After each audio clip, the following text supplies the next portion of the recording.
नमस्कार, स्वराज एक्सप्रेस की खास पेशकश में आपका स्वागत है। मैं हूं आपके साथ चैताली पाटिल। हिंदू पंचांग के अनुसार हर साल भाद्रपद महीने के कृष्ण पक्ष की अष्टमी तिथि के दिन भगवान श्री कृष्ण जन्माष्टमी मनाई जाती है। इस दिन लोग व्रत रखते हैं और रात में 12 बजे कान्हा के जन्म के बाद पूजा कर व्रत का पारण करते हैं। इस साल की कृष्ण जन्माष्टमी बहुत ही खास मानी जा रही है क्योंकि जन्माष्टमी पर कई साल बाद दुर्लभ संयोग बन रहे हैं। जन्माष्टमी बन रहा है जो द्वापर में बना। जन्माष्टमी के दिन सर्वार्थ सिद्धि योग का भी निर्माण हो रहा है। जन्माष्टमी भगवान श्री कृष्ण के जन्म उत्सव का प्रतीक है जो अधर्म पर धर्म की विजय और प्रेम, भक्ति और ज्ञान का संदेश देता है।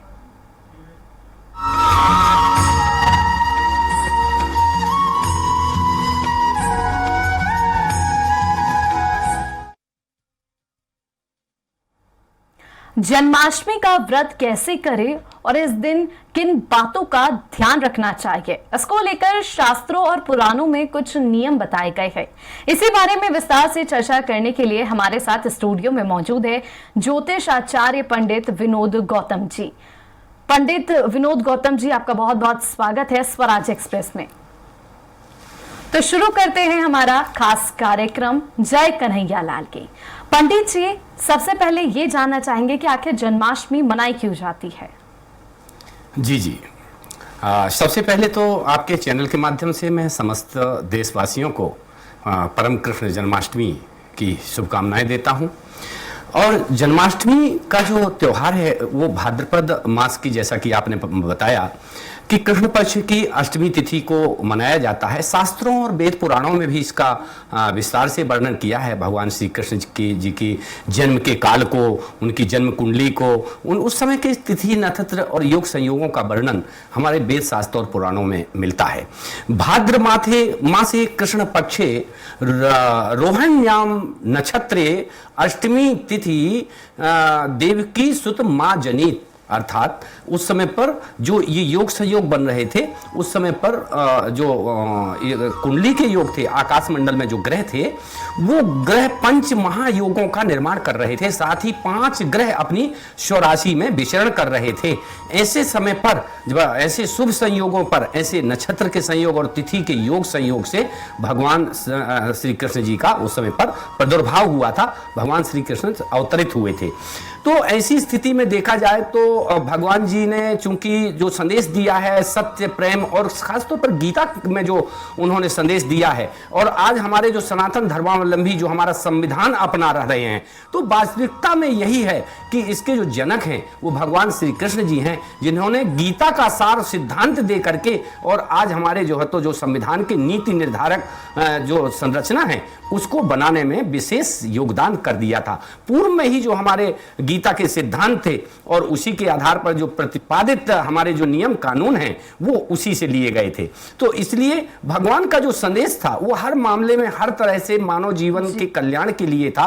और जब जब भी धर्म से संबंधित कोई प्रभाव या कमियां महसूस होती हैं, या धर्म को जब भी शून्य में जाते देखते हैं, जब ये शक्तियां, तो इनका प्रादुर्भाव हो जाता है। तब प्रभु अवतार लेते हैं और पृथ्वी पर पृथ्वीवासियों में सुख शांति छा जाती है। तो ऐसे जो है तो भगवान प्रभु का जन्म जो अवतरण हुआ था वो वृंदावन मथुरा में आप देखिए कि इसके पूर्व जो योग संयोग बने थे, तो चूंकि अवतरण के पहले ही वहां पर जो ऋषि मुनि थे वहां जन्म ले चुके थे। कई देवता तो वहां ग्वाल बाल के रूप में जन्म ले चुके थे कि भगवान जी का जन्म होने वाला है। तो ऐसे में अष्टमी तिथि को जन्म, चूंकि उनको पता था कि अष्टमी तिथि को भगवान जन्म लेंगे, लेकिन नक्षत्र का ज्ञान ना होने के कारण जो स्मार्ट साधु संत थे वो तो व्रत रख चुके थे, और लेकिन जो वैष्णव साधु संत थे वो उनको जब पता चला कि भगवान का जन्म हो गया है रोहिणी नक्षत्र में, तब उन्होंने व्रत का और पूजा का संकल्प करते थे। तो हमारे यहाँ जो 2 प्रकार के स्मार्ट और वैष्णव जन्म उत्सव मनाए जाते थे, लेकिन आपको मैं बता दूं कि सबसे बड़ी खुशखबरी एक है कि इस साल जो योग संयोग बने हैं वो 30 वर्ष बाद ऐसे बने हैं कि जिस समय पर स्मार्थ और वैष्णव अर्थात साधु संतों की जो अलग जन्माष्टमी होती थी, गृहस्थों की अलग होती थी, वो एक ही दिन होती है। क्योंकि जो साधु संत और जो दूसरे जो जिन्होंने शंख चक्र गदा इत्यादि स्मार्त संप्रदाय को मानने वाले जो हैं, उन्होंने तिथि के अनुसार मान्यता प्रदान की है कृष्ण जन्माष्टमी को, और स्मार्त लोग हैं उन्होंने, जो वैष्णव लोग हैं, उन्होंने नक्षत्र की को मान्यता दी है। लेकिन इस बार की जन्माष्टमी में नक्षत्र का योग और तिथि का योग एक ही दिन होने के कारण पूरे देश सहित विश्व में सभी लोग एक साथ जन्माष्टमी मना रहे हैं। यह बहुत ही अच्छी जो है तो एक दुर्लभ योग संयोग होता है।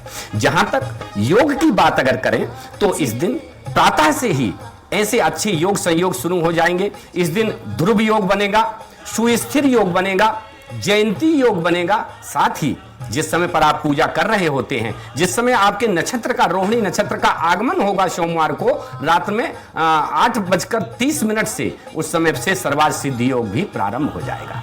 तो ऐसे में भगवान की पूजा अर्चना इत्यादि आपके लिए हजारों गुना फलदायी है। इस वर्ष के जो योग संयोग हैं, और कई वर्षों के बाद ऐसी स्थिति बनी है कि देखा जाए कि द्वापर युग के भगवान कृष्ण जन्म के काल के जो ग्रह नक्षत्र हैं, वो जो है तो कलयुग में प्रकट हो गए हैं। जी पंडित जी, व्रत का कितना महत्व होता है और व्रत को किस तरीके से करना चाहिए, तभी जो है आपकी मनोकामना पूरी हो पाती है? क्योंकि व्रत तो सब करते हैं, लेकिन एक जो तरीका होता है कि इस तरीके से व्रत करना चाहिए जिससे जो आप है भगवान के लिए पूजा अर्चना कर रहे हैं तो उसका महत्व और बढ़ जाता है। जी जी, बहुत अच्छा प्रश्न है। व्रतमस्ति महत् पुण्यम स्वर्गे मर्ते च दुर्लभम। देखा जाए तो ये एक दुर्लभ स्थिति है। और व्रत का नियम होता है कि व्रत को करने के लिए सबसे पहले 3 नियम होते हैं। व्रत में हमको सात्विक रहना है, सात्विक बोलना है और सात्विक भोजन करना है। ये 3 नियम व्रत के होते हैं। भूखे पेट भूखा रहना कोई व्रत को मान्यता प्रदान नहीं करता है। उसके लिए हमको शास्त्रों में जो 3 नियम हैं उनका परिपालन जरूर करना चाहिए। सात्विक भोजन करें, तामसी भोजन न करें, हम सात्विक बोलें, किसी प्रकार का झूठ प्रपंच इत्यादि फरेब में ना आए, साथ ही हम सात्विक रहें भी, हमारा जो रहन सहन है वो भी हमारा सात्विक होना चाहिए। तो ये व्रत के नियम हैं। इस व्रत को सही ढंग से विधि विधान से करने से निश्चित तौर पर फल की प्राप्ति होती है। अगर व्रत और पूजा का संकल्प लें तो देखा जाए तो ये जो जन्माष्टमी है ये त्रियोगी जन्माष्टमी है इस बार की, क्योंकि ये व्रत में भी काम आ रही है। मतलब व्रत भी इस दिन किया जाएगा, रात में 12 बजे जन्मोत्सव भी मनाया जाएगा और पर्व भी मनाया जाए। तो व्रत, पर्व और त्योहार ये तीनों की श्रेणियों में आ रही है। मतलब त्रियोगी जन्माष्टमी के कारण इस बार जो आपका व्रत रहना है वो विशेष फलदायी होगा। व्रत रहने के लिए हमको सुबह पूजा पाठ करनी चाहिए। सुबह हमको व्रत का संकल्प जरूर लेना चाहिए। हाथ में जल, गंगा जल, अच्छत, चावल, चंदन इत्यादि लेकर के, हमको उतार पात्र, डूबा इत्यादि लेकर के, हाथ में जिस भी देवता का हम व्रत रह रहे हैं या जिस कार्य के लिए व्रत कर रहे हैं उसका स्मरण करना चाहिए। अब जैसे चूंकि जन्माष्टमी में हम व्रत रह रहे हैं तो जन्माष्टमी में भगवान श्री कृष्ण जी के बाल रूप की पूजा हो जाती है। तो ऐसे बाल गोपाल, लड्डू गोपाल की हमको मूर्ति का स्मरण करना चाहिए, उनकी पूजा करनी चाहिए। अगर वो लड्डू गोपाल बाल रूपी भगवान है तो उनको बाल भोग लगाना चाहिए। बाल भोग लगाने के लिए के बाद उनको दोपहर का भोग लगाना चाहिए, भोग प्रसादी कराना चाहिए। शाम को उनको संध्या आरती कराना चाहिए प्रदोष काल के समय। इसके पश्चात होता है आपका उत्सव, मतलब जन्मोत्सव का मुहूर्त शुरू हो जाएगा, अर्थात रोहिणी नक्षत्र का प्रवेश हो जाएगा और साथ ही सर्वार्थ सिद्धि योग भी प्रारंभ हो जाएगा। तो 8:40 रात्रि से जब सर्वार्थ सिद्धि योग और रोहिणी नक्षत्र का प्रवेश होगा उस समय पर सारे ग्रह नक्षत्र योग संयोग एक ही स्थिति में आ जाएंगे, चारों तरफ वातावरण प्रफुल्लित हो जाएगा। उस समय रात्रि काल में इसके बाद आप पूजन सामग्री में भगवान को जो उनको प्रिय वस्तु हैं उनका आपको भोग लगाएं, उनकी आप महाआरती करें और उनसे आप निवेदन करें। साथ ही भगवान के द्वादशाक्षरी मंत्र ओम नमो भगवते वासुदेवाय नमः, ये द्वादशाक्षरी मंत्र का जाप अवश्य करें। इससे जो दैवी ऊर्जा शक्ति है वो प्राप्त होती है। साथ ही भगवान को, चूंकि भगवान बाल रूप में हैं और उनको बाल रूप में मनाने के लिए उनके प्रिय व्यंजनों का भोग लगाना चाहिए। भगवान को माखन मिश्री विशेष प्रिय है, साथ ही दूध, दही, केला, खीर, पूरी इत्यादि जो पंजीरी के भोग होते हैं वो भगवान को अर्पण करना चाहिए। इस प्रकार से पूजा पद्धति जब हम विधि विधान से करते हैं और भगवान को मनाने का प्रयास करते हैं तो भगवान हमारी सभी मनोकामनाएं पूरी करता है। जी बिल्कुल पंडित जी, जिस तरीके से आपने अभी बताया कि कई योग भी बन रहे हैं, जैसे सर्वार्थ सिद्धि योग भी बन रहा है, तो ऐसी स्थिति में इस योग के बनने से क्या कुछ जो प्रभाव है वो देखने को मिलता है, और साथ ही साथ क्या कुछ जो अच्छी चीजें हैं वे लोगों के जीवन में होती है?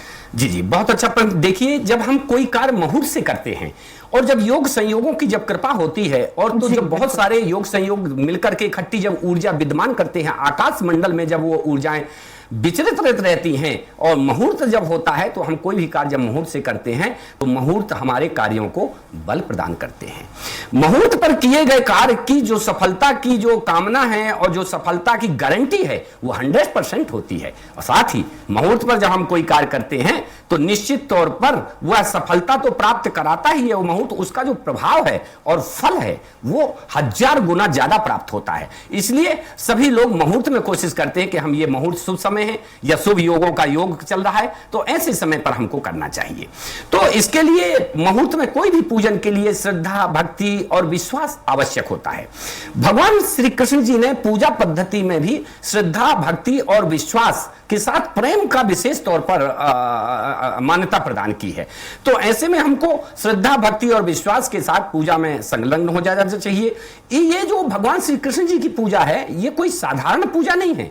इसको करने से बहुत बड़े अनेक प्रकार के फल प्राप्त होते हैं। सभी प्रकार के, चूंकि धन, धान्य और लक्ष्मी की प्राप्ति तो होती ही है, इसके द्वारा वंश वृद्धि भी होती है। अर्थात अगर निसंतान दाम्पत्य है और वो अगर भगवान श्री कृष्ण की जन्मोत्सव मनाते हैं, जन्म की पूजा करते हैं, उनका व्रत रहते हैं, तो निश्चित तौर पर भगवान श्री कृष्ण जी के आशीर्वाद से उनको उनके समान ही, अर्थात देहि में तनयं कृष्णम त्वाम हम शरणम गतम, अगर वो शरणागति को प्राप्त करते हैं तो निश्चित तौर पर उनके घर में वंश वृद्धि होती है। साथ ही उनके यहाँ निसंतान दाम्पत्य को संतान की भी प्राप्ति होती है। दूसरा, अगर इस व्रत को कुंवारी कन्याएं करती हैं तो निश्चित तौर पर उनको मनोवांछित वर की भी प्राप्ति होती है। मनोकूल वर प्राप्त करने के लिए निश्चित तौर पर सभी लोगों को भगवान श्री कृष्ण का व्रत करना चाहिए और जन्मोत्सव मनाना चाहिए। यह भगवान श्री कृष्ण के लिए, सनातन धर्म की प्रगति के लिए और प्रगति के लिए कुछ ना कुछ उनको जरूर करना चाहिए। आप जो कुछ भी करेंगे वो भगवान की सेवा में अर्पण हो जाता है और वो पूजा ही कहलाती है। जी पंडित जी, जिस तरीके से पूजा जो की जाती है दिन भर कृष्ण भगवान की, और देश ही नहीं बल्कि विदेशों में भी कृष्ण भगवान की जो पूजा का एक उत्साह है वो अलग ही नज़ारा देखने को मिलता है। ऐसी स्थिति में जब रात के 12 बजते हैं, जब भगवान कृष्ण का जन्म होता है, तो किस तरीके से उस वक्त पूजा होनी चाहिए? जी जी, जावेद लोकेन चराचराणि गुल्यम लतावर भूमिड कराणी जी, प्रकृत्याम बसांताम तान सृष्टि रूपम, पूरे विश्व का स्वरूप, प्रकृति स्वरूप भगवान, जो विष्णु का स्वरूप भगवान श्री कृष्ण जी ऐसे बाल रूप में जब प्रवेश करते हैं आपके घर आंगन में, जब उनका जन्म होता है, जब घड़ी की सुइयां 12 बजती हैं, अर्थात सारे कांटे घड़ी के जब बिल्कुल ऊपर हो जाते हैं, खड़े स्थिति में हो जाते हैं और एक दूसरे से जब मिल जाते हैं, तो ऐसे समय पर भगवान का जन्म हुआ था। भगवान के जन्म समय की जो लीलाएं हैं, भगवान के जन्म समय पर जो स्थितियां बनी थी, सोचिए कि यमुना जी उनको पैर पखारने के लिए आतुर थी। ऐसे जो ऋषि मुनि थे और जो देवतागण थे वो फूल बरसा रहे थे, शुभकामनाएं प्रदान कर रहे थे, आपस में उत्सव मना रहे थे। तो ऐसे समय पर हम उस उत्सव में शामिल हों। रात्रि में 12 बजे हमको सबसे पहले पूजा में जो बाल रूपी भगवान की मूर्ति है, अर्थात लड्डू गोपाल की मूर्ति को सिंहासन पर विराजमान करके उनको एक अच्छे पलीते में बैठाल करके स्नान कराना है, जैसे हम एक बाल अवस्था वाले शिशु की स्नान करा रहे हैं। ऐसे उनको स्नान करा करके पंचामृत इत्यादि पंचद्रव्यों से, गंगा जल इत्यादि शुद्ध जल से स्नान करवा करके और उनको हल्दी, चावल, चंदन, केसर इत्यादि से तिलक करना चाहिए। पश्चात हमको तिलक करने के बाद उनको अंग वस्त्र इत्यादि, इत्र इत्यादि जो सुगंधित द्रव्य हैं वो उनको अर्पण करना चाहिए। श्रृंगार पश्चात ही भगवान को भोग लगाया जाता है। तो भगवान को उनके पसंद का जो भी आपके श्रद्धा अनुसार या यथाशक्ति उपलब्धता के अनुसार आप उनको ऋतुफल भी अर्पण कर सकते हैं। भगवान को चूंकि खीर, पूरी और सबसे बड़ी चीज माखन मिश्री उनको बहुत पसंद है, तो ये भी आप उनको प्रदान करें। साथ ही अगर भगवान की आरती जो भव्य होती है वो आरती भी आप गाएं, जो महा आरती होती है 12 बजे, आरती के पश्चात आप प्रार्थना करें और प्रार्थना के पश्चात ओम नमो भगवते वासुदेवाय नमः इस द्वादशाक्षरी मंत्र का जाप अवश्य करें। तो इसके करने से जो आपकी पूजा की है वो संप्राप्ति हो जाती है, आज की पूजा की पूर्णाहुति हो जाती है, आपके व्रत के संकल्प की पूर्णा हो जाती है, आप व्रत को पूर्णता के प्राप्त हो जाते हैं, साथ ही त्योहार भी आपका मन जाता है और जो पर्व की स्थितियां हैं वो शुरू हो जाती हैं। तो व्रत, पर्व और त्योहार तीनों का आपको पुण्य प्राप्त होता है। जी पंडित जी, अक्सर हमने देखा है कि लोग पूजा तो करते हैं लेकिन पूजा करते वक्त जो गलतियां हैं वो नहीं करनी चाहिए, वो उन्हें पता नहीं रहती। मैं चाहूंगी कि आप हमारे दर्शकों को बताइए कि पूजा करते वक्त ऐसी कौन सी चीजें हैं जिन्हें नहीं करना है और ये गलतियां पूजा करते वक्त नहीं होनी चाहिए। जी, जब हम व्रत का संकल्प लेते हैं तो स्वतः ही हमारे अंदर एक पवित्रता, सत्यता आ जाती है, क्योंकि व्रत में हमको हमेशा सत्य बोलना चाहिए, सत्य पर रहना चाहिए, सात्विक रहना चाहिए और सात्विक भोजन करना चाहिए। तो ये जब हमारा सात्विकपन हमारे अंदर प्रवेश कर जाता है तो गलतियों की संभावना बहुत कम होती है, लेकिन मनुष्य रूप में हमारे पास गलतियों का भंडार होता है। ऐसे में कई बार हमारी पूजा की कमी के कारण हमारे मन को विकृत कर देती है, मन में को दुखी कर देती है। तो हमको मन को दुखी नहीं करना है, हमको मन में अपने उच्च विचार रखना है, श्रद्धा, भक्ति और आपके जो भाव हैं उसमें एक विश्वास का अर्पण आपको करना है, ना कि वस्तुओं का आप अर्पण करें। वस्तु सामग्री तो कुछ कम होती है, कुछ ज़्यादा होती है, कहीं प्रचुर मात्रा में होती है, कहीं न्यूनतम मात्रा में होती है, तो उसकी आप चिंता ना करें। बस पूजा में आप ये ध्यान रखें कि हमारे श्रद्धा विश्वास में कमी ना होने पाए, पवित्रता का ध्यान रखें और साथ ही हम उस स्वरूप को विशेष तौर पर जो बाल रूप में भगवान का हम पूजन कर रहे हैं, लड्डू गोपाल के रूप में, उस स्वरूप को हमेशा जो है तो पूजते रहें। ऐसा नहीं कि अभी आपने जो पूजा की है और इसके बाद साल भर वो लड्डू गोपाल की मूर्ति का पूजा ना करें, उनको आप भूल जाएं। सिर्फ जन्मदिन के ही समय दिने दिने सर्वधे शुक्ल पक्षम यथा शशि, ये तो आपका पुण्य ऐसे बढ़ेगा जैसे शुक्ल पक्ष का चंद्रमा बढ़ता है। तो जब आप प्रतिदिन भगवान का पूजन करेंगे तो जन्माष्टमी के समान आपको प्रतिदिन वही पुण्य प्राप्त होगा। तो ऐसे में हम ये गलती बिल्कुल ना करें कि एक दिन पूजा करने के बाद हम मूर्ति को छोड़ दें या मूर्ति का ऐसे में अपमान होता है। तो हमको नियमित उनका बाल भोग लगाना है, नियमित हमको उनकी पूजा करना है, संध्या वंदन इत्यादि आरती करना है। हमको मन में पवित्र भाव बनाए रखना है, कभी किसी का अपमान नहीं करना है, कभी किसी कैसे द्वेष नहीं करना है, राग नहीं करना है। ये हमारे व्रत पूजा के सिद्धांत हैं। तो इन सिद्धांतों को अपना करके आप अपनी पूजा में इन सावधानियों को बरतते हुए अपनी पूजा आप कर सकते हैं। जी पंडित जी, जिस तरीके से दुर्लभ योग जो है कई सालों बाद इस जन्माष्टमी पर बन रहा है, तो ऐसे में अगर कोई व्यक्ति शुभ कार्य की शुरुआत करता है तो क्या उसका कार्य उतना सफल हो पाएगा या फिर किस तरीके से उसको शुरुआत करनी चाहिए नए कार्य की? बिल्कुल, अगर किसी भी पूजा कार्य के समय किसी कार्य का संकल्प लेते हैं, मनोकामना सिद्धि का संकल्प लेते हैं, तो निश्चित तौर पर वो पूर्ण होगा, क्योंकि ग्रहों की ऊर्जाएं, साथ ही योग संयोग और जो मुहूर्त की जो स्थिति है इस बार बहुत ही बलवती है। देखा जाए तो भगवान का इस बार हम 5251वां जन्मदिन मना रहे हैं। 5200 अर्थात 5251वां जन्मदिन भगवान का ये जन्मोत्सव होगा, जो इसमें भगवान अवतरित हुए थे।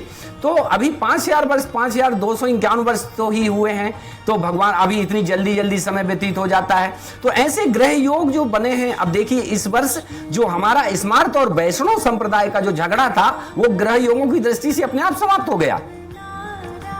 एक ही दिन स्मार्त और वैष्णव दोनों व्रत रखेंगे। तो देखा जाए तो हमारा जो सनातन धर्म है ये बहुत बड़ी स्थिति में है, इसमें अनेक प्रकार के संप्रदाय हैं, अनेक प्रकार की संस्कृति है, लेकिन वो सभी प्रकार की संस्कृति और जो सभी प्रकार की संबंध हैं या पूजा पाठ से संबंधित जो पद्धतियां हैं वो भले अलग अलग हैं, लेकिन हमारी जो देवी शक्ति, ऊर्जा शक्ति है वो एक ही है। अर्थात एकोस्मन ब्रह्म दूजम नास्ति, अर्थात हम उस ब्रह्म को माने और ध्यान करें, अध्यात्म से जुड़ें। क्योंकि बिना अध्यात्म से जुड़े हमारा मन पुष्ट नहीं होगा, और जब मन पुष्ट नहीं होता है तो शरीर से किया गया कोई भी कार्य संभव नहीं है। अर्थात शरीर आपका भले पुष्ट है, लेकिन मन अगर पुष्ट नहीं है तो आप कोई भी कार्य नहीं कर सकते हैं। इसलिए मन पुष्ट करने के लिए आपको अध्यात्म में आना आवश्यक है। तो जो ये ग्रह योगों की स्थितियां इतने वर्षों बाद बन रही हैं, खासतौर पर जो हम ये जन्मदिन मना रहे हैं भगवान श्री कृष्ण जी का, ये लगातार एक एक दिन करके बढ़ता है। भगवान श्री कृष्ण जी 125 वर्ष उनकी आयु थी, 125 वर्ष यहाँ पर उन्होंने पृथ्वी पर अपने जन्म से राज किया।